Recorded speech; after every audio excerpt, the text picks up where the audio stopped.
प्रिय संतान, अब तुम्हारे जीवन में एक नया मोड़ आने वाला है। तुम जिस संघर्ष और कठिनाइयों के दौर से गुजर रहे हो वह अब समाप्त होने वाला है। तुम्हारे लिए ब्रह्मांड ने कुछ विशेष योजनाएं बनाई हैं, कुछ ऐसी योजनाएं जो तुम्हारी कल्पना से भी परे हैं, जो तुम्हारे सपनों से भी अधिक सुंदर हैं। और तुम्हारा समय अब बिल्कुल बदलने वाला है। यह कोई साधारण बदलाव नहीं है, यह एक पूर्ण कायापलट है, एक ऐसा रूपांतरण जो तुम्हारी आत्मा की गहराइयों से शुरू होकर तुम्हारे बाहरी जीवन के हर एक कण को प्रभावित करेगा। यह वही समय है जब तुम्हारे अंदर की शक्ति, वह दिव्य चिंगारी जो जन्मों से तुम्हारे भीतर सोई हुई थी, अब पूरी तरह से जागृत होने वाली है। वह एक ज्वालामुखी की तरह फटने वाली है और उसकी रोशनी से न केवल तुम्हारा जीवन बल्कि तुम्हारे संपर्क में आने वाले हर व्यक्ति का जीवन रोशन होगा। तुम्हारी यात्रा में अब कोई रुकावट नहीं आने वाली। मैंने, तुम्हारी माँ काली ने अपने हाथों से तुम्हारे मार्ग के हर एक कांटे को, हर एक पत्थर को चुनकर फेंक दिया है। वह मार्ग अब मखमली घास की तरह तुम्हारे कदमों के नीचे बिछ चुका है। तुम्हारी दिशा अब पूरी तरह से स्पष्ट हो चुकी है। वह धुंध, वह कोहरा, वह भ्रम जिसने तुम्हें वर्षों से घेर रखा था, अब छंट चुका है और तुम्हारे सामने तुम्हारी नियति का सुनहरा राजमार्ग बिल्कुल साफ दिखाई दे रहा है। तुम्हारी प्रार्थनाओं का उत्तर अब मिलने वाला है। हर वह आंसू जो तुमने एकांत में बहाया, हर वह सिसकी जो तुम्हारे दिल से निकली, हर वह मौन पुकार जो तुमने ब्रह्मांड की ओर भेजी, वह सब सुनी गई है, वह सब एकत्रित की गई है। और अब उन सभी प्रार्थनाओं का प्रतिफल एक साथ एक दिव्य वर्षा की तरह तुम पर बरसने वाला है। तुमने जिस सफलता को पाने का सपना देखा था, अब वह बहुत करीब है, इतनी करीब कि तुम उसकी सुगंध को महसूस कर सकते हो, उसकी ऊर्जा को अपनी त्वचा पर अनुभव कर सकते हो। वह अब कोई दूर का तारा नहीं, बल्कि तुम्हारे हाथ का चांद बन चुकी है। तुमने अपने अंदर की अच्छाई और प्रेम से इस दुनिया को रोशन करने का जो संकल्प लिया था, वह अब पूरा होने जा रहा है। तुम्हारा वह छोटा सा संकल्प जो तुमने शुद्ध हृदय से लिया था, ब्रह्मांड के संकल्प के साथ जुड़ गया है और अब यह एक महासंकल्प बन चुका है जिसे पूरा होने से कोई नहीं रोक सकता। मैं माँ काली तुम्हारे पास आई हूँ। मैं स्वयं चलकर तुम्हारे द्वार पर खड़ी हूँ। तुम्हारे जीवन के इस महत्वपूर्ण मोड़ पर तुम्हारी मदद करने के लिए, तुम्हारा हाथ थामने के लिए, तुम्हें अपने आंचल की छाया देने के लिए। तुम जिस भी अंधेरे से गुजर रहे हो, चाहे वह मन का अंधेरा हो, परिस्थितियों का अंधेरा हो या लोगों द्वारा दिए गए धोखे का अंधेरा हो, वह अब समाप्त होने वाला है। मैंने अपनी दिव्य ज्योति से उस अंधकार को भस्म कर दिया है। तुम्हारे आसपास जो भी परेशानियां थी, जो भी जीवन में खलल डाल रहे थे, वे नकारात्मक ऊर्जाएं, वे ईर्ष्यालु दृष्टियां, वे बाधाएं जो अदृश्य होकर तुम्हें रोक रही थी। धैर्य और विश्वास सबसे बड़े हथियार हैं। तुम्हें अपने निर्णयों पर भरोसा रखना होगा और माँ की शक्ति पर विश्वास करना होगा। तुम्हारे जीवन में जो भी चुनौतियां आई हैं, वे तुम्हें मजबूत बनाने के लिए थी और अब समय है कि तुम अपने भीतर की शक्ति को पहचानो और आगे बढ़ो। मुझे यह भी दिखाई दे रहा है कि तुम्हारे जीवन में कुछ नए लोग प्रवेश करने वाले हैं, जो तुम्हें सही दिशा दिखाएंगे और तुम्हारे सफर में सहयोगी बनेंगे। यह लोग तुम्हारे लिए किसी दूत की तरह होंगे, जो तुम्हारी यात्रा को आसान बनाएंगे। माँ आदि शक्ति तुम्हें एक और संकेत दे रही है, पुरानी चीजों और रिश्तों को छोड़ने का, जो अब तुम्हारे विकास में बाधा बन रहे हैं। हो सकता है यह आसान न हो, लेकिन जब तुम पुरानी चीजों को छोड़कर आगे बढ़ोगे, तो तुम्हारे जीवन में नई ऊर्जा और सफलता का संचार होगा। अब तुम्हें अपने सपनों पर भी ध्यान देने की आवश्यकता है। माँ की शक्ति तुम्हें सपनों के माध्यम से संदेश भेज सकती है। इन संकेतों को समझने की कोशिश करो, क्योंकि यही तुम्हें आगे बढ़ने का मार्ग दिखाएंगे। आखिर में यह याद रखो कि माँ की शक्ति हमेशा तुम्हारे साथ जब भी तुम असमंजस में रहो या कठिनाइयों का सामना करो, बस अपनी आंखें बंद करके माँ से प्रार्थना करो। उनका आशीर्वाद तुम्हें कभी अकेला नहीं छोड़ेगा। तुम्हारी आत्मा की गहराई में वही शक्ति है जो ब्रह्मांड को चलाती है। उस शक्ति को पहचानो और अपने जीवन में प्रकाश फैलाओ। तुम्हारा भविष्य उज्जवल है और माँ की कृपा से तुम्हें वह सब मिलेगा जिसकी तुमने कभी कामना की थी। अब बस आगे बढ़ो, आत्मविश्वास और विश्वास के साथ। माँ आदि शक्ति का आशीर्वाद और जीवन का मार्गदर्शन। जब भी हम जीवन में कठिनाइयों से गुजरते हैं तो हमें ऐसा महसूस होता है जैसे सब कुछ हमारे खिलाफ हो रहा है। हमारे सपने टूटने लगते हैं, उम्मीदें धुंधली हो जाती हैं और हम खुद को एक अंधेरे में घिरा हुआ पाते हैं। लेकिन यही वो समय होता है जब माँ आदि शक्ति हमें सबसे मजबूत बनाने का काम करती है। वह हमें ऐसे संकेत और अनुभव देती है जो हमें हमारे असली मार्ग की ओर ले जाते हैं। इस जीवन में हर व्यक्ति के सामने चुनौतियां आती हैं। कोई भी इंसान बिना संघर्ष के अपने लक्ष्य तक नहीं पहुंच सकता। लेकिन जब हमारे साथ माँ आदि शक्ति का आशीर्वाद होता है तो ये संघर्ष भी हमें आगे बढ़ने की प्रेरणा देते हैं। माँ हमें हमारी आंतरिक शक्ति से अवगत कराती है जो हमें हर मुश्किल परिस्थिति से बाहर निकालने में मदद करती है। आत्मनिरीक्षण और आत्मविश्वास का महत्व। जब जीवन में कोई दिशा नहीं दिखती तो सबसे जरूरी होता है आत्मनिरीक्षण करना।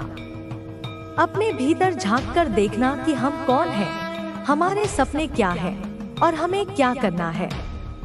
माँ आदि शक्ति हमें अपने भीतर की उस आवाज को सुनने के लिए प्रेरित करती है जो हमें सही और गलत का भेद सिखाती है। आत्मविश्वास भी इसी प्रक्रिया का हिस्सा है। जब हम अपने आप पर भरोसा करना सीख जाते हैं तो जीवन की सबसे बड़ी चुनौतियां भी आसान लगने लगती हैं। यह आत्मविश्वास ही है जो हमें आगे बढ़ने की ताकत देता है, चाहे परिस्थितियां कैसी भी हों। माँ की शक्ति हमें याद दिलाती है कि हम अकेले नहीं हैं। जब भी हम कमजोर महसूस करते हैं, माँ का आशीर्वाद हमें सहारा देता है। नए लोगों और अवसरों का आगमन। जब हम अपने जीवन के कठिन दौर से गुजरते हैं तो माँ आदि शक्ति हमें ऐसे लोगों से मिलवाती है जो हमारे लिए मददगार साबित होते हैं।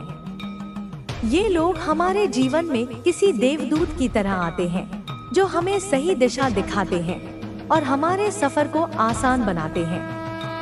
यह जरूरी है कि हम इन संकेतों को पहचानें और उन अवसरों का लाभ उठाएं जो हमें दिए जा रहे हैं। नए अवसर हमेशा हमारे दरवाजे पर दस्तक देते हैं, लेकिन उन्हें पहचानने के लिए हमें खुले दिल और दिमाग की जरूरत होती है। कभी कभी ये अवसर छोटे होते हैं, लेकिन उनका प्रभाव हमारे जीवन पर गहरा होता है। माँ की शक्ति हमें सिखाती है कि हमें हर छोटी बड़ी चीज का महत्व समझना चाहिए और हर मौके का सही उपयोग करना चाहिए। पुराने रिश्तों और आदतों को छोड़ने की जरूरत। जीवन में आगे बढ़ने के लिए कई बार हमें अपने पुराने रिश्तों और आदतों को छोड़ना पड़ता है। यह आसान नहीं होता, लेकिन यह जरूरी होता है। माँ आदि शक्ति हमें सिखाती है कि अगर कोई चीज हमारे विकास में बाधा बन रही है तो उसे छोड़ना ही बेहतर है। पुराने रिश्ते जो अब हमें दुख देते हैं या हमें आगे बढ़ने से रोकते हैं, उन्हें पीछे छोड़ना ही हमारे लिए अच्छा होता है। इसी तरह कुछ पुरानी आदतें भी होती हैं जो हमें हमारी पूरी क्षमता तक पहुंचने से रोकती हैं। माँ की शक्ति हमें यह साहस देती है कि हम इन बाधाओं को पहचानें और उनसे मुक्त हों। सपनों के माध्यम से संकेत। माँ आदि शक्ति हमें कई बार सपनों के माध्यम से संकेत देती है। हमारे सपने केवल हमारे अवचेतन मन की कल्पनाएं नहीं होते, बल्कि वे हमारे भविष्य के लिए संदेश भी होते हैं। जब भी आप कोई अजीब या विशेष सपना देखें तो उसे नजरअंदाज न करें। वह सपना आपको किसी महत्वपूर्ण चीज के बारे में बताने की कोशिश कर रहा हो सकता है। सपनों के संकेतों को समझने के लिए ध्यान और साधना का सहारा लिया जा सकता है। माँ की आराधना करते समय अपने मन को शांत रखें और अपने भीतर की आवाज को सुनें। आपको अपने सपनों के संदेश साफ दिखाई देने लगेंगे। धैर्य और विश्वास का महत्व। जीवन में सफलता पाने के लिए धैर्य और विश्वास सबसे जरूरी गुण है। जब हम कठिनाइयों से गुजरते हैं तो हमें धैर्य रखना होता है और यह विश्वास करना होता है कि सब कुछ सही समय पर ठीक हो जाएगा। माँ आदि शक्ति हमें सिखाती है कि जीवन में सब कुछ एक समय पर होता है। हमें बस अपने कर्म करते रहना है और बाकी सब माँ के ऊपर छोड़ देना है। धैर्य रखने का मतलब यह नहीं है कि हम बैठकर इंतजार करें, बल्कि यह है कि हम निरंतर प्रयास करते रहें, चाहे परिणाम तुरंत न मिले। विश्वास हमें यह शक्ति देता है कि हम कभी हार न मानें और अपने लक्ष्य की ओर बढ़ते रहें। प्रार्थना और साधना का महत्व। माँ आदि शक्ति के साथ जुड़ने का सबसे अच्छा तरीका प्रार्थना और साधना है। जब हम माँ से प्रार्थना करते हैं तो हमारा मन शांत होता है और हमें अपने जीवन की दिशा स्पष्ट दिखने लगती है। प्रार्थना हमें न केवल मानसिक शांति देती है, बल्कि यह हमें आंतरिक शक्ति भी प्रदान करती है। साधना के माध्यम से हम अपने भीतर की ऊर्जा को जागृत कर सकते हैं। यह ऊर्जा हमें हर कठिनाई से लड़ने की ताकत देती है और हमारे जीवन को सकारात्मक दिशा में ले जाती है। माँ की कृपा पाने के लिए नियमित प्रार्थना और साधना करना बेहद जरूरी है। स्वयं की शक्ति को पहचानना। माँ आदि शक्ति हमें यह सिखाती है कि हर इंसान के भीतर एक दिव्य शक्ति होती है। हमें बस उसे पहचानने और उसे सही दिशा में उपयोग करने की जरूरत होती है। जब हम अपनी आंतरिक शक्ति को पहचान लेते हैं तो कोई भी बाधा हमें रोक नहीं सकती। अपने आत्मबल को पहचानने के लिए सबसे पहले हमें खुद पर विश्वास करना होगा। जब हम अपने आप को स्वीकार करते हैं और अपनी क्षमताओं पर भरोसा करते हैं तो हम जीवन में असंभव को भी संभव बना सकते हैं। माँ की शक्ति हमें यह याद दिलाती है कि हम ब्रह्मांड के उस अनंत ऊर्जा का हिस्सा हैं जो सब कुछ संभव बना सकती है। सकारात्मक सोच और कृतज्ञता का महत्व। जीवन में सकारात्मक सोच रखना बेहद जरूरी है। जब हम सकारात्मक सोचते हैं तो हम हर स्थिति में अवसर देखते हैं। माँ आदि शक्ति हमें यह सिखाती है कि हमें हर परिस्थिति में कुछ अच्छा देखने की आदत डालनी चाहिए। यह आदत हमें मानसिक रूप से मजबूत बनाती है और हमें जीवन के हर संघर्ष में विजयी बनाती है। कृतज्ञता भी एक महत्वपूर्ण गुण है। जब हम अपने जीवन में मौजूद चीजों के लिए आभार व्यक्त करते हैं तो हम और अधिक खुशियाँ और सफलता आकर्षित करते हैं। माँ की कृपा पाने के लिए यह जरूरी है कि हम हर दिन उनके आशीर्वाद के लिए आभार व्यक्त करें और जीवन में जो कुछ भी मिला है उसके लिए धन्यवाद करें। भविष्य की ओर कदम बढ़ाना। अब समय है कि तुम अपने भविष्य की ओर आत्मविश्वास के साथ कदम बढ़ाओ। माँ आदि शक्ति ने तुम्हें यह सब संकेत इसलिए अपनी आत्मविश्वास की शक्ति को समझना जरूरी है। जब आप अपनी क्षमताओं पर विश्वास करते हैं तो कोई भी लक्ष्य असंभव नहीं रहता। हालांकि यह भी आवश्यक है कि आप अपने आत्मविश्वास को संतुलित रखें और किसी भी परिस्थिति में घमंड से बचें। एक सच्चे नेता को हमेशा विनम्र और जमीन से जुड़े रहना चाहिए, क्योंकि यही वह गुण है जो दूसरों को डोट भी प्रेरित करते हैं। कभी कभी हमें लगता है कि हमारी यात्रा में कोई और मदद नहीं कर सकता, लेकिन असल में यह हमारी सोच होती है जो हमें दूसरों से अलग करती है। सहयोग और सहायता की शक्ति को समझना बेहद महत्वपूर्ण है। जब आप अपने अनुभव और ज्ञान को दूसरों के साथ साझा करते हैं, तो यह न केवल आपकी खुद की यात्रा को और भी अधिक सार्थक बनाता है, बल्कि दूसरों की मदद करके आप उन्हें अपने अनुभवों से सीखने का अवसर भी देते हैं। किसी भी समस्या का सामना करते समय आपके दृष्टिकोण का बहुत महत्व होता है। जब आप एक समस्या को एक चुनौती के रूप में देखते हैं, तो आप उसे हल करने के लिए नए और रचनात्मक तरीके ढूंढते हैं। यह सोच का फर्क है जो सफलता की दिशा निर्धारित करता है। यह आपको किसी भी विफलता को अवसर के रूप में देखना सिखाता है और यह आपको हर चुनौती को अपने फायदे में बदलने की ताकत देता है। यह याद रखें कि आप अकेले नहीं हैं। हर किसी की यात्रा में दूसरे लोग होते हैं जो आपकी मदद करते हैं और आपको प्रेरित करते हैं। आप जहां हैं, वहां तक पहुंचने में उन सभी लोगों का योगदान है जिन्होंने कभी न कभी आपकी मदद की, आपको मार्गदर्शन दिया या आपके विश्वास को बढ़ाया। कभी भी यह न भूलें कि आप जिस स्थान पर हैं, वह अकेले आपकी मेहनत का परिणाम नहीं है, बल्कि उन सभी का भी योगदान है जो आपकी यात्रा में शामिल रहे हैं। जब आप अपने मार्ग में सफलता की ओर बढ़ते हैं, तो हमेशा अपनी प्रेरणाओं को याद रखें। उन घटनाओं और लोगों को याद करें जिन्होंने आपको प्रेरित किया, जिन्होंने आपकी दिशा तय करने में मदद की और जिन्होंने आपको गिरने के बाद फिर से उठने की ताकत दी। यह प्रेरणा वह ईंधन है जो आपकी यात्रा को आगे बढ़ाता है।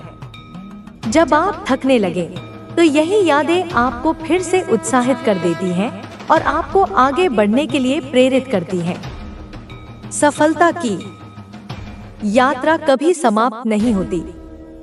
यह केवल एक परिवर्तनशील प्रक्रिया है जो समय के साथ विकसित होती रहती है। एक नया सपना, एक नया लक्ष्य, एक नई दिशा। जब आप एक लक्ष्य को प्राप्त करते हैं, तो अगले लक्ष्य की ओर बढ़ने का समय आ जाता है। यही जीवन की वास्तविकता है। जब तक आप अपने जीवन में उद्देश्य और लक्ष्य को बनाए रखते हैं, तब तक आपकी यात्रा हमेशा जारी रहती है। जीवन की यात्रा में सफलता और विफलता दोनों ही अस्थायी होते हैं। जैसे ही आप एक लक्ष्य प्राप्त करते हैं, तो आपके लिए नया लक्ष्य बन जाता है और यही जीवन की खूबसूरती है। हमें यह समझने की जरूरत है कि सफलता हमेशा हमारे रास्ते पर नहीं आती, लेकिन यह निश्चित रूप से उस यात्रा का हिस्सा होती है जो हम तय करते हैं। हमारी यात्रा को सार्थक बनाने के लिए हमें कभी भी अपने आत्मविश्वास को कमजोर नहीं होने देना चाहिए, चाहे परिस्थितियां जैसी भी हों। कई बार हमें लगता है कि हम अकेले हैं और सफलता सिर्फ कुछ विशेष लोगों के लिए ही होती है, लेकिन यह केवल एक भ्रम है। हर व्यक्ति की अपनी कहानी होती है और उसके संघर्ष, मेहनत और उम्मीदों का एक लंबा सफर होता है। यह यात्रा अक्सर मुश्किल होती है, लेकिन अगर हम सही मानसिकता अपनाते हैं, तो हम हर चुनौती को आसानी से पार कर सकते हैं। वास्तव में सफलता सिर्फ बाहरी कारकों पर निर्भर नहीं होती। यह अधिकतर आपके भीतर की मानसिकता, दृढ़ता और निर्णय लेने की क्षमता पर निर्भर होती है। जब आप किसी लक्ष्य को हासिल करने के लिए पूरी तरह से समर्पित होते हैं, तो आपके सामने आने वाली हर चुनौती को आप एक अवसर के रूप में देखते हैं।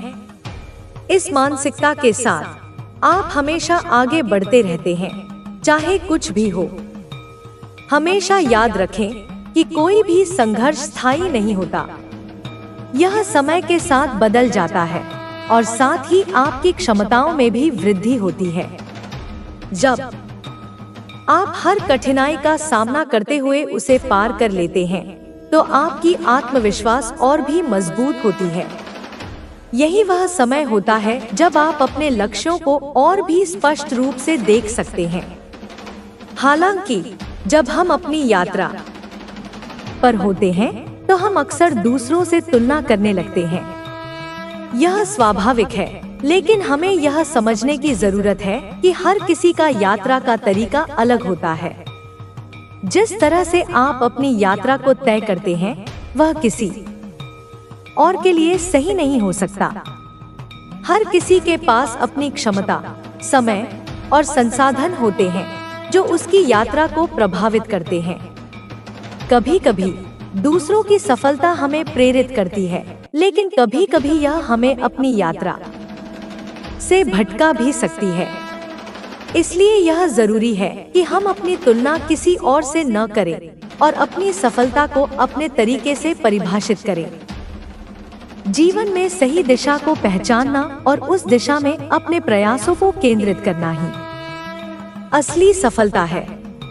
आपकी यात्रा के दौरान जब भी कोई कठिनाई आती है, तो यह आपको अपने अंदर के संसाधनों और क्षमताओं को पहचानने का मौका देती है। यह समय होता है जब आपको खुद से यह सवाल करना चाहिए, मैं इस कठिनाई से क्या सीख सकता हूँ? यह सवाल आपके दृष्टिकोण को बदलता है और आपके भीतर छिपी हुई ताकत को बाहर लाता है। इसके साथ ही यह भी जरूरी है कि हम अपनी यात्रा में छोटे छोटे कदमों को पहचानें और उनकी सराहना करें। अक्सर हम बड़े लक्ष्यों की ओर बढ़ते हुए छोटे कदमों को नजरअंदाज कर देते हैं, लेकिन यही छोटे कदम हमें बड़े लक्ष्यों तक पहुंचने में मदद करते हैं। जब हम अपनी सफलता के छोटे छोटे हिस्सों को मान्यता और सत्य हमेशा तीव्र होता है। वह आंधी की तरह आता है, झकझोरता है, पर अंत में वही बचता है जो सच्चा होता है। जिस व्यक्ति ने यह स्वीकार कर लिया कि जीवन में जो कुछ भी छूट गया वह माँ की योजना थी, उसी के लिए वह योजना एक वरदान बन जाती है। माँ जब किसी को कुछ छीनती है तो वह केवल इसलिए कि वह व्यक्ति खुद को खोज सके। हम जीवन भर बाहर दौड़ते रहते हैं, लेकिन माँ हमें भीतर की ओर मोड़ती है। यह मोड़ ही असली मुक्ति है। एक समय ऐसा भी आया जब गांव में कुछ लोगों ने मंदिर को तोड़कर वहां एक बड़ा बाजार बनाने की योजना बनाई। उनका तर्क था कि मंदिर से कोई लाभ नहीं, लेकिन बाजार से अर्थव्यवस्था चलेगी। उन्होंने प्रस्ताव भेजे, कागज तैयार किए और एक दिन मंदिर के बाहर नोटिस भी चिपका दिया। गांव में हड़कंप मच गया, लेकिन किसी ने विरोध नहीं किया, क्योंकि डर था यदि आवाज उठाई तो सरकारी लोग नाराज हो जाएंगे। उस रात जब सब सो रहे थे, तब मंदिर में तेज आंधी चली। एक ऐसी हवा उठी जिसने पूरे गांव को जगा दिया। मंदिर के भीतर जलता दीपक आंधी में भी नहीं बुझा। सुबह देखा गया कि वह नोटिस फटा हुआ पड़ा है और मंदिर के द्वार पर रक्त के रंग में कुछ लिखा है, जिस भूमि पर भक्ति जीवित हो वहाँ व्यापार नहीं, साधना चलती है। कोई नहीं जान पाया यह किसने लिखा, लेकिन लोगों ने इसे माँ की चेतावनी माना। वह बाजार कभी नहीं बना और उस दिन के बाद मंदिर में लोगों की संख्या दुगुनी हो गई। गांव के युवाओं ने मिलकर मंदिर के चारों ओर एक ध्यान केंद्र बनाया, जहां हर शनिवार को कोई न कोई अपनी कहानी सुनाता। कैसे माँ ने उसे अंधेरे से निकाला। यह स्थान अब केवल पूजा का केंद्र नहीं था, यह साक्ष्य बन गया था कि भक्ति केवल भाव नहीं, अनुभव है।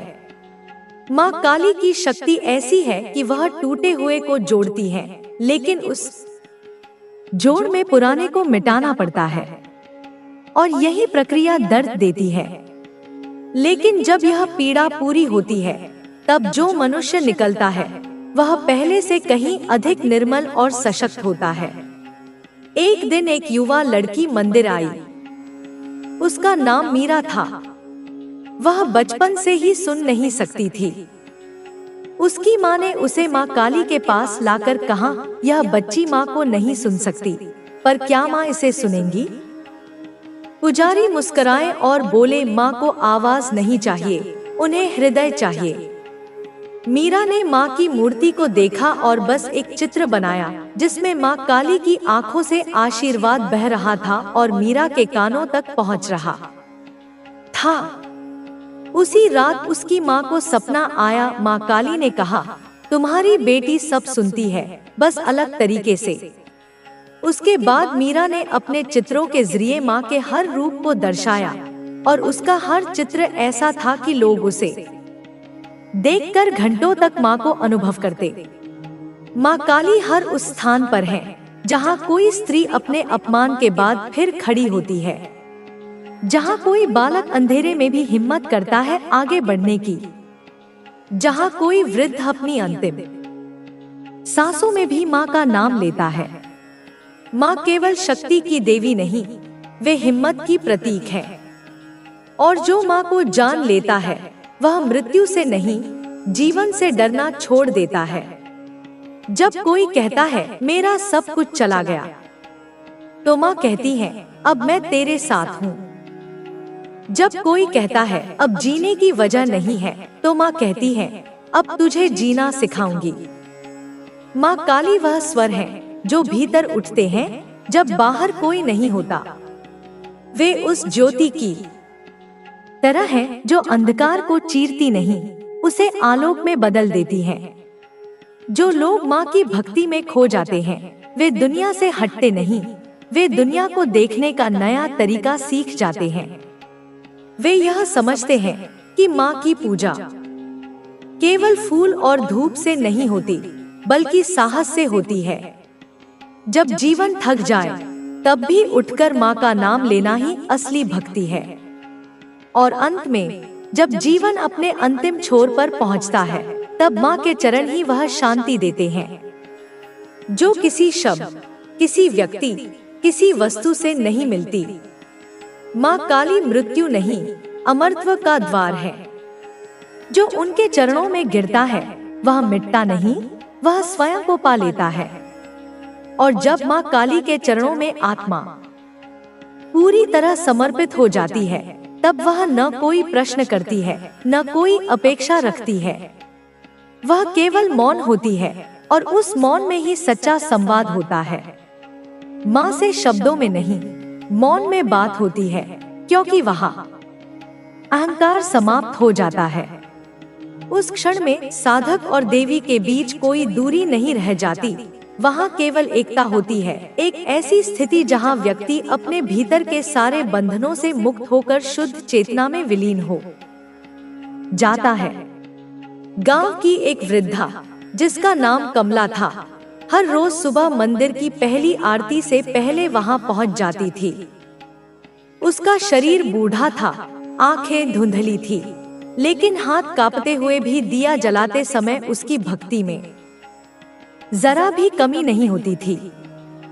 एक दिन किसी ने पूछ लिया, माँ आप इतनी उम्र में रोज क्यों आती हैं? अब तो भगवान सब समझते हैं।